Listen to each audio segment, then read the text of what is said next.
12해 동안이나 혈루증으로 고생하고 있는 여인이었습니다. 혈루증, 병이죠.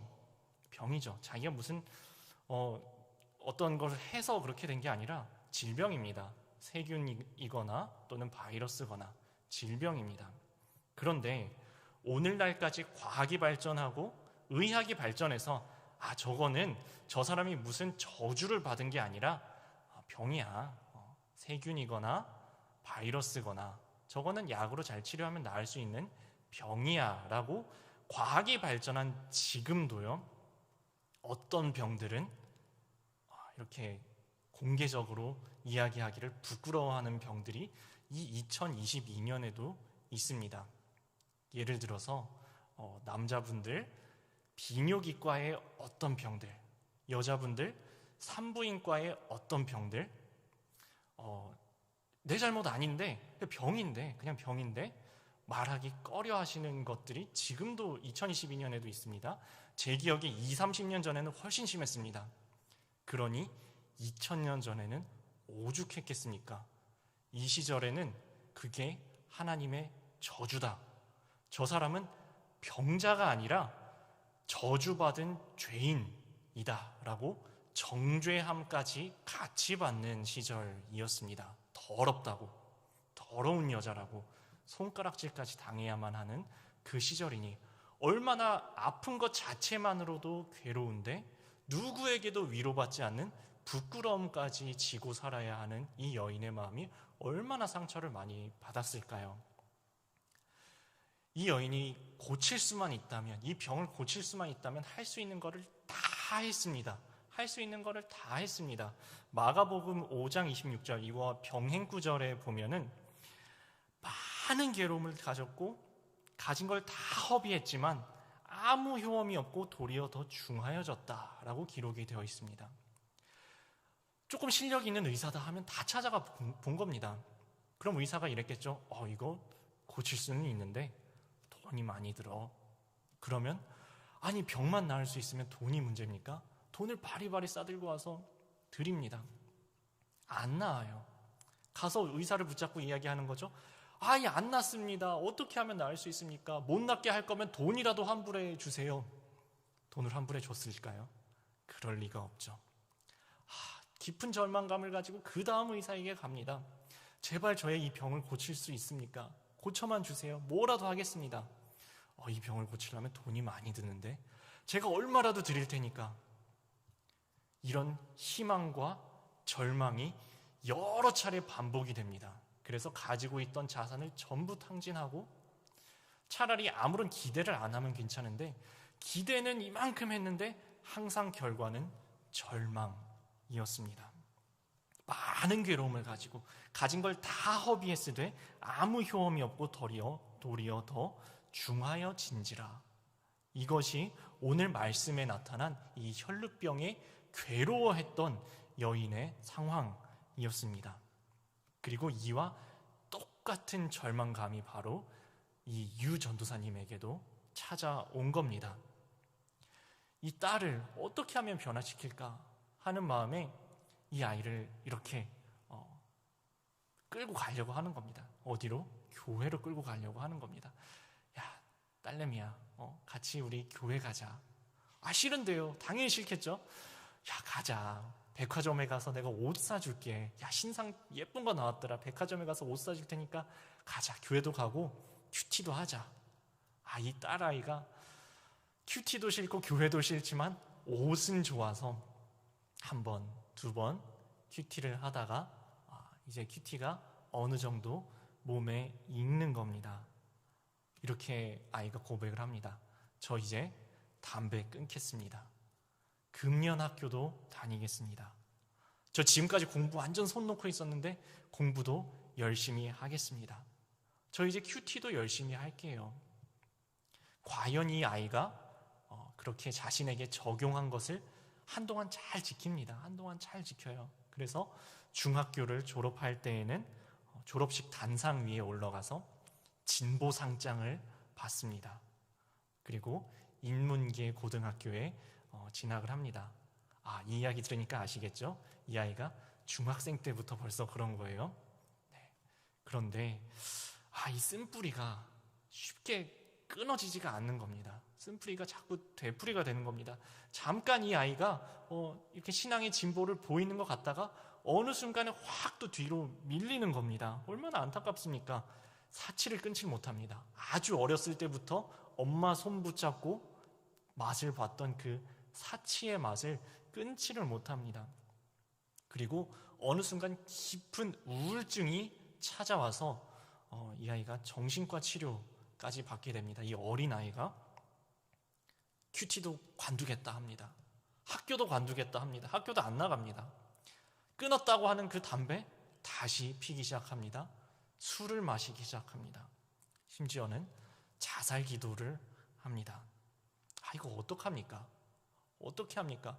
어떻게 이 아이를 큐티하게 했고 어떻게 이 아이를 말씀으로 이끌어가려고 내가 얼마나 노력을 많이 했는데 어떻게 하면 이 아이에게 말씀을 듣고 교회에 속해서 변화될 수 있기를 내가 그렇게 눈물로 기도했는데 하나님 이거 안 됩니까? 이거 너무 늦은 거 아닙니까? 주님도 이거 해결 못 해주시는 겁니까?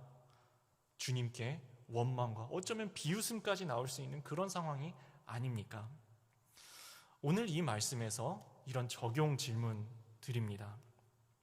나를 엎드리게 하는 아픈 자녀나 문제아 자녀가 있습니까? 회당장 같은 지위와 돈이 있어도 주님이 만져주셔야만 자녀가 살아나는 것을 믿고 있습니까? 교회에 데리고 다녀도 달라지지 않는다고 원망하면서 주님이 하시는 일을 비웃지는 않습니까? 문제가 아닌 주님께 집중하며 신뢰하고 있습니까? 라는 질문을 드립니다. 이 혈루증 여인의 이야기로 계속해서 들어갑니다. 이 절망 속에 있는 이 혈루증에 12해 동안이나 괴로워하던 이 여인이 드디어 주님을 만납니다. 예수님을 만납니다. 그런데 예수님을 만나고서도 감히 그 앞에 나서지 못합니다. 감히 그 예수님께 말을 걸지 못합니다. 이미 예수님은 수많은 무리가 옹이하여 밀고 있는 상황입니다. 차마 그 앞에 나서서 다윗의 자손이여 나를 고치소서 외치지도 못합니다. 앞으로 나서는 것 자체가 불가능해요. 하지만 그렇다고 손 놓고 있을 수 있습니까? 예수님 앞인데 내가 지금까지 이렇게 괴로워했던 모든 문제를 해결해 주실 예수님이 바로 눈앞에 계신데 아무것도 안 하고 손 놓고 있을 수가 없잖아요. 간절한데, 절박한데 뭐라도 해야 할 거 아닙니까? 할 수만 있다면 목숨이라도 걸고 뭐라도 해야죠. 이 여인이 무엇을 했습니까? 9장 20절 이렇게 말씀합니다. 예수의 뒤로 와서 그 겉옷가를 만지니. 차마 앞으로는 못 나가고 뒤로 가서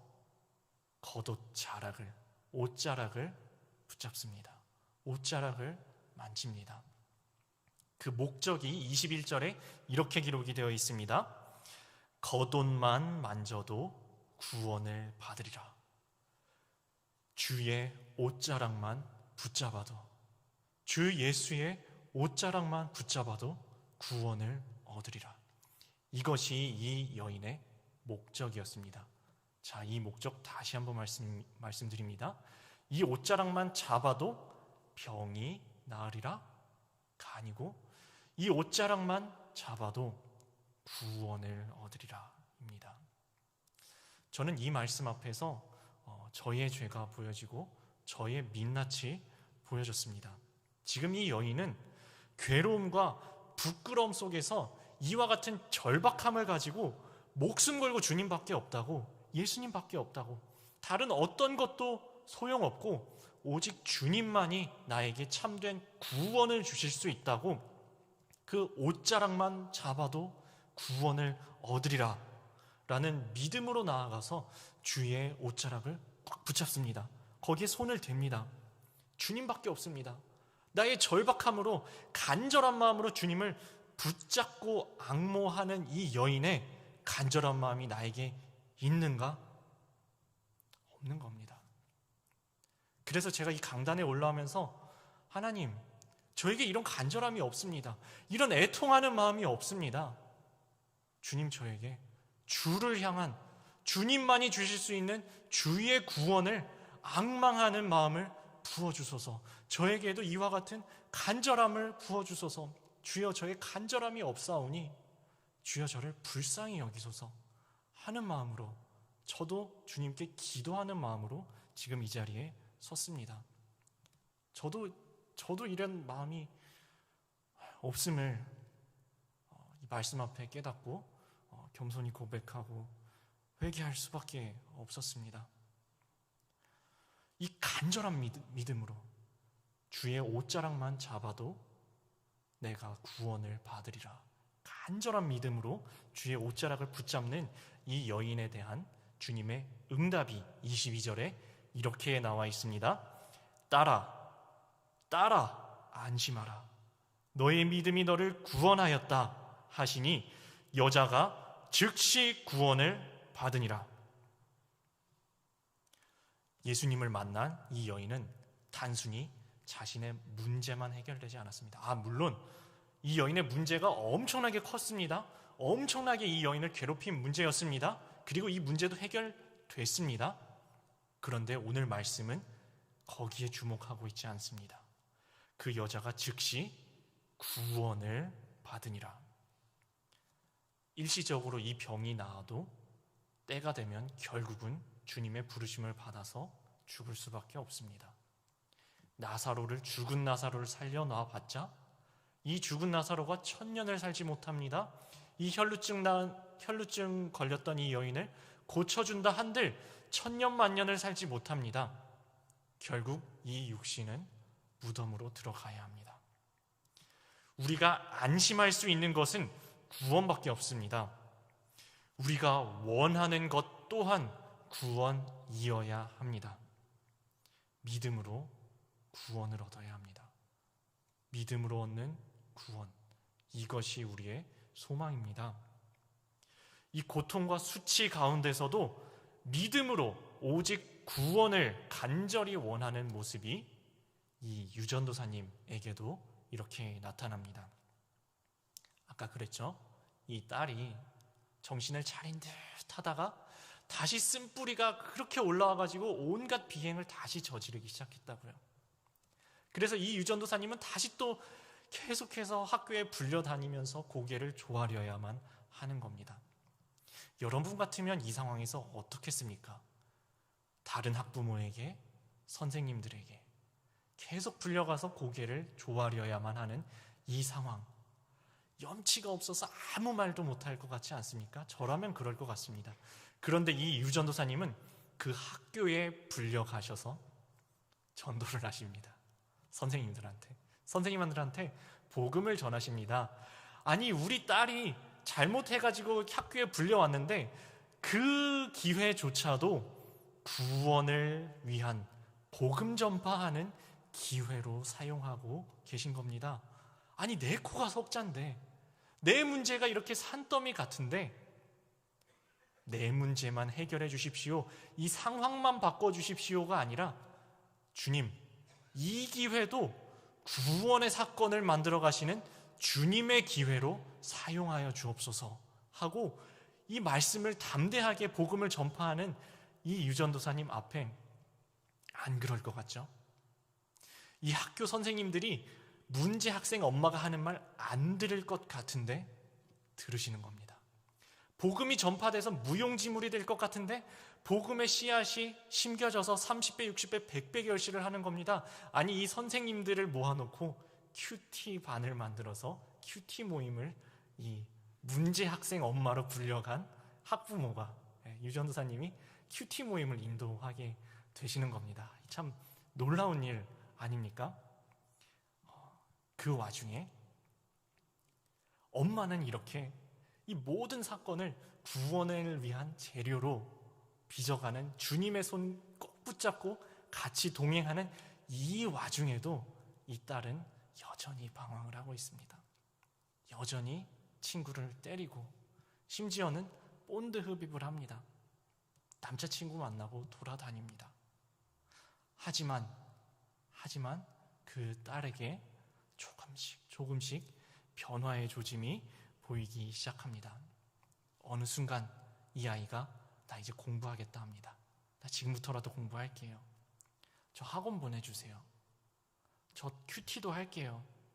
남자친구도 같이 데리고 큐티 할게요. 그런데 이 딸의 고백이 이렇습니다. 저는 그렇게 했지만 저는 방탕과 하나님의 길에 두 발을 모두 올려놓고 살았습니다. 방탕과 하나님의 길에 두 발을 다 걸쳐놓고 살았다는 겁니다. 이 아이가 수능이 끝났습니다. 수능이 끝났는데 담배가 끊고 싶은 겁니다. 그래서 이제 담배를 끊어야겠다. 담배를 끊을 때가 됐나 보다 라고 생각해서 이제 몸에 안 받는다 보다 생각하고 담배를 끊는데 이게 자기 몸이 안 받은 게 아니라 자기 뱃속에 태아가 안 받은 겁니다. 방금 얼마 전에 수능 끝난 아이입니다. 이거 어떻게 해야 됩니까? 이 엄마 입장에서 어떻게 해야 됩니까? 도대체 어떻게 해야 할까요? 이 엄마 유전도사님은 말씀을 이렇게 적용합니다. 이 생명도 주님께서 주신 생명, 낳아서 잘 기르자. 그리고 저 남자아이, 내 딸 인생 망친 나쁜 놈이 아니라 저 아이도 이제 우리 가족이다. 결혼시키자. 이렇게 자신의 삶에 적용을 하십니다. 그런데 이 남자아이네 집안, 그러니까 사돈댁이 되어야 할 이 집안에서 이제 난리가 난 겁니다. 아니 무슨 애를 낳기는 무슨 애를 낳아서 어떻게 기르려 그래. 무슨 대책이 있어서 애들을 결혼을 시켜. 애가 이제 막 수능 끝났는데 군대도 안 갔다 왔는데 대학 입학도 안 했는데 무슨 놈의 극렬 반대를 하는 겁니다. 이 유전도사님이 말씀을 적용하기 위해서 부끄러움을 무릅쓰고 그 사돈댁 될 집안에 가서 또 고개를 조아립니다. 제가 책임지겠습니다. 제가 아들처럼 기르겠습니다. 손자도 제가 책임지고 기르겠습니다. 결혼시켜 주십시오. 그래도 반대를 합니다. 제가 잘 책임지겠습니다. 부디 허락해 주십시오. 이게 얼마나 모욕적입니까? 모욕적인 거예요, 이거는. 그런데 그 모욕까지도 삶의 결론으로 내 어깨에 책임으로 짊어지고 가겠다라고 순종하기로 마음먹은 이 유전도사님. 결국은 설득을 하고 은혜 가운데, 축복 가운데 이 두 아이를 결혼을 시키고 아이를 낳습니다. 손자가 되는 거죠. 손자를 낳아서 잘 믿음으로 양육을 하게 됩니다. 이 집안의 문제아였던 이 아들, 이 사위, 이 남자아이, 이 사위는 장모님을 존경하고 교회에서는 열심 봉사하는 청년으로, 그리고 한 아이를 키우는 건실한 가장으로, 그리고 직장인으로 살아가게 됩니다. 그리고 딸과 사위는 함께 믿음 안에서 잘 양육되어 가고 있다라고 이렇게 고백을 하십니다. 사실 이 임신이라는 사건이 단독으로 찾아오기만 해도 이 집안을 어떻게 보면 풍비박산 낼 수 있는 사건인데 그 이전에 사건이 많았잖아요. 쌓이고 쌓인 사건이. 그런데 이 모든 사건 앞에서도 이 유전도사님이 고백하는 것은 이것입니다. 내 삶에 일어난 이 모든 사건을 주님께서는 결국은 구원을 위한 사건으로 만들어 가셨습니다. 수많은 회오리 치는 소용돌이 같은 그 모든 사건들을 주님은 구원의 사건으로 만들어 가셨습니다. 이것이 신앙의 고백입니다. 이 유전도사님 무슨 대단히 학벌이 좋은 것도 아닙니다. 야간 상고 졸업이 전부인 이 유전도사님. 감히 예수님 앞에 나서지도 못하는 겸손함으로 끝없는 수치 가운데서도 겉옷만 만져도, 그 옷자락만 만져도 구원을 얻으리라 라는 믿음으로 주님 앞에 간절히 매달렸던 그 혈루병 걸렸던 이 여인처럼 이 잘난 것 하나 없는 유전도사님, 주님의 구원을 향한 믿음 하나 붙잡고 주님 앞에 간절히 매달렸을 때에 고작 병 낫는 것과 감히 비교할 수 없는 구원의 사건을 허락하여 주신 이 여인처럼 이 유전도사님의 가정에도 구원의 사건을 축복으로 허락하여 주셨다라고 감사함으로 간증하고 있는 것이 이 책에 수록이 되어 있습니다. 적용 질문 여러분께 드립니다. 기도 제목도 내놓기 힘든 수치의 고난이 있습니까? 내 수치는 말하기 쉬워도 자식의 질병과 수치는 드러내기 어려운 곤고함이 있습니까? 병이 나아도 안심할 수 없는 인생에서 구원을 얻는 것만이 안심인 것을 알고 있습니까? 내 자녀 때문에 애통한 만큼 다른 사람의 구원을 위해 전도하면서 구원의 안식을 누리고 있습니까? 자, 이제 오늘 함께 읽은 말씀의 가장 마지막 절 26절에서 말씀은 우리에게 이렇게 이야기합니다. 그 소문이 온 땅에 퍼지더라. 그 소문이 온 땅에 퍼지더라 라는 이 말씀처럼 이 유전도사님의 딸의 소문도 퍼져 나갑니다. 이것이 무슨 교회에서 성도님들이 뒤에서 수근수근 거려가지고 뒷소문이 퍼졌다라는 것이 아닙니다. 이 딸이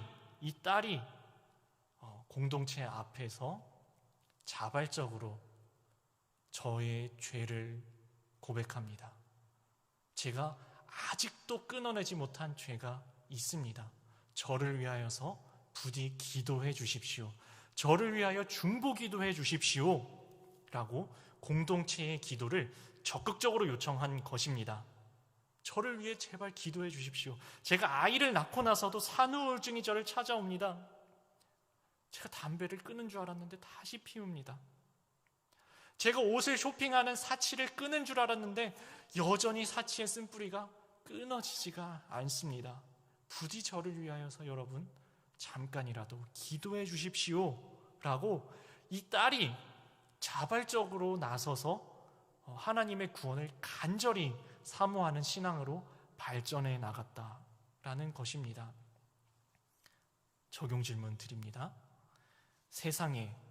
세상적인 성공의 소문보다 고난 속에서 믿음으로 일어난 소문이 퍼지기를 바랍니까? 내 이름은 가려지고 주님이 하신 일만 나타나는 믿음의 소문을 퍼뜨리고 있습니까?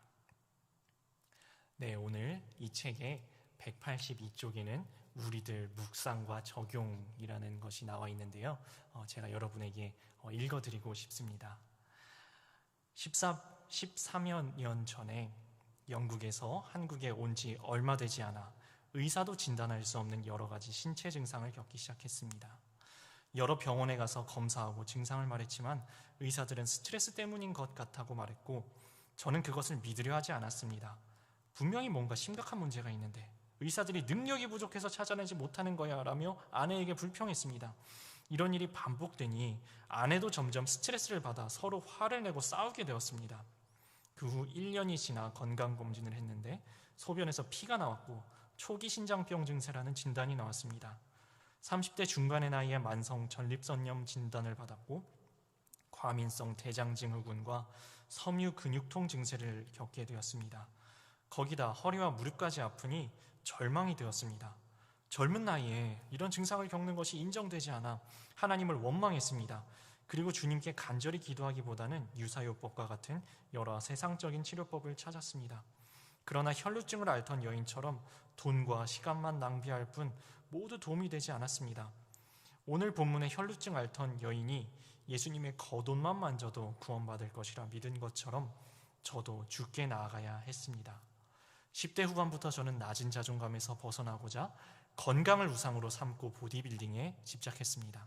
그 후 15년 동안 디스크 손상 등 많은 부상을 입었는데 이것이 지금 저의 건강에 많은 문제를 일으키고 있는 것 같습니다. 외모를 우상으로 취한 제 삶의 결론입니다. 보디빌딩을 10년 동안 쉰 적도 있지만 허영심이 슬그머니 올라와 40대 초반에 다시 시작하게 되었습니다. 그러자 몸이 중압감을 견디지 못해 통증과 피로 등의 증상을 나타냈고 결국 몇 년 뒤에 그만두어야 했습니다.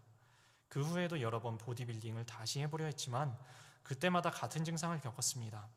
하나님이 저의 건강 우상을 깨뜨리고자 분명한 경고의 메시지를 보내시는 것이 느껴졌습니다.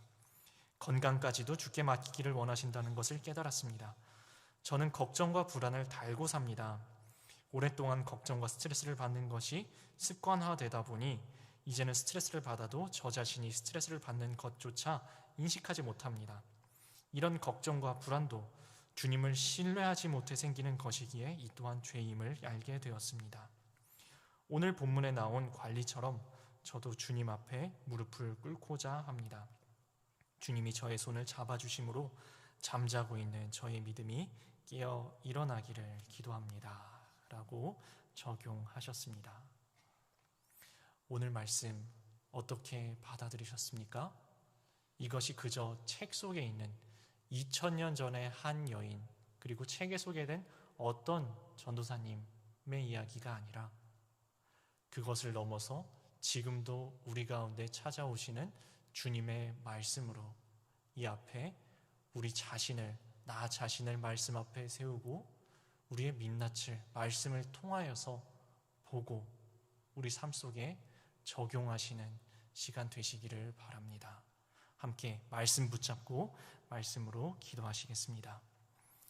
주님, 저는 제 힘으로는 주께 나아갈 수 없는 100% 죄인입니다.